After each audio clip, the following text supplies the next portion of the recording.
Hello friends, welcome back to my channel. मैं श्वेता। आज मैं आपको बताऊंगी कैरेक्टरिस्टिक्स ऑफ लर्निंग। तो स्टार्ट करने से पहले अगर आपको मेरे पढ़ाने का तरीका और मेरे नोट्स इजी लगते हैं, पसंद आते हैं, तो मेरे चैनल को लाइक, सब्सक्राइब और शेयर करना ना भूलें। Thank you. तो चलिए स्टार्ट करते हैं कैरेक्टरिस्टिक्स ऑफ लर्निंग से। तो learning is a change in behaviour that किसके अकॉर्डिंग टू गैग ने लर्निंग क्या होता है? Change in behaviour. Example, most of our behaviour is habitual. We go on repeating what has been learn in the past, but we use the term learning in specific sense. It is related to the acquirement of knowledge in the past and change in human behavior. ठीक है। तो क्या होता है ना कि जो हमारा बिहेवियर बहुत सारा हमारा ऐसा बिहेवियर होता है जो हैबिचुअल होता है, हम हमेशा करते हैं। ठीक है। तो हम उसको रिपीट करते रहते हैं जो हम पास्ट में सीखे थे। ठीक है। तो we use the term learning specific sense में, हम उसको यूज़ करते हैं। क्या होता है? It is related to acquirement of knowledge in past and change in behaviour. समझ आ गया? अब है learning is done throughout life. Learning क्या होता है? हम पूरे लाइफ हम सीखते ही रहते हैं ना। कोई ऐसा एज नहीं होता है, बोलते हैं ना कि सीखने की कोई उम्र नहीं होती, ऐसा बोलते हैं ना कि हम किसी भी एज में सीख सकते हैं। तो ये जो होता है प्रोसेस माँ के वुम्ब से टुम्ब तक, मतलब कि माँ के गर्भ से लेके कब्र तक चलता रहता है। जब तक हम मर ना जाए तब तक ये प्रोसेस चलता रहता है सीखने का।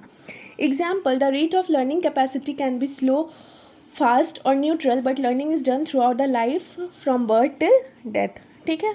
तो इसका एग्जाम्पल क्या हो सकता है कि जो हमारा लर्निंग का कैपेसिटी होता है वो बुढ़ापे तक स्लो भी हो सकता है। मतलब कभी कभी होता है ना, बुढ़ापा नहीं भी तो कभी स्लो हम सीखते हैं, कभी फास्ट सीखते हैं, कभी नॉर्मली सीखते हैं, लेकिन ये हमेशा चलता रहता है। कब तक? जब से हमारा जन्म होता है, जन्म से भी पहले से हम सीखते हैं, है ना। फॉर एग्ज़ाम्पल, जो अभिमन्यु थे वो अपने माँ के गर्भ में ही सीखे थे ना। ठीक है। तो हम सीखते रहते हैं हमेशा, जन्म से लेके मृत्यु तक।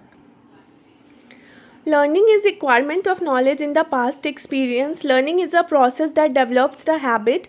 Learning can be done by both training and experience. Training से भी हम सीख सकते हैं, experience से भी सीख सकते हैं। ठीक है। Learning is doing new things.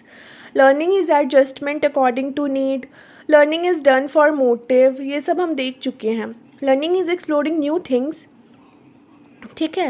And it judicious, shows good judgement and sense. Learning is both biological and social. Example, from birth something we learn that is genetic, and social means from friends, family, school environment etcetera. ठीक है। मतलब learning biological भी हो सकता है, social भी हो सकता है। मतलब बर्थ से भी हो सकता है, और सोशल मतलब क्या, जो हम अपने पड़ोसी, फैमिली, फ्रेंड्स, स्कूल इन्वायरमेंट से सीखते हैं। लर्निंग क्या होता है? यूनिवर्सल ट्रूथ होता है जिसको जुटलाया नहीं जा सकता है। ठीक है। तो ये था कैरेक्टरिस्टिक्स ऑफ लर्निंग। मैंने ये मतलब शॉर्ट में लिखा था, नेचर एंड कैरेक्टरिस्टिक। अब इसको मैं ना अच्छे से एक्सप्लेन करूँगी नेक्स्ट क्लास में, nature and characteristics of learning को। मतलब आपको पॉइंट बस याद रखना, मैं एक्सप्लेन करूँगी, वो आप खुद से लिख सकते हो। ठीक है। जो मेन हेडिंग है ना, वो बस आप याद रखना। बाकी जो भी मैं आपको समझाऊंगी, अगर वो समझ गए, अगर वो आप हेडलाइन समझ गए, तो आप अंदर का खुद से डील कर सकोगे। तो मिलते हैं नेक्स्ट क्लास में।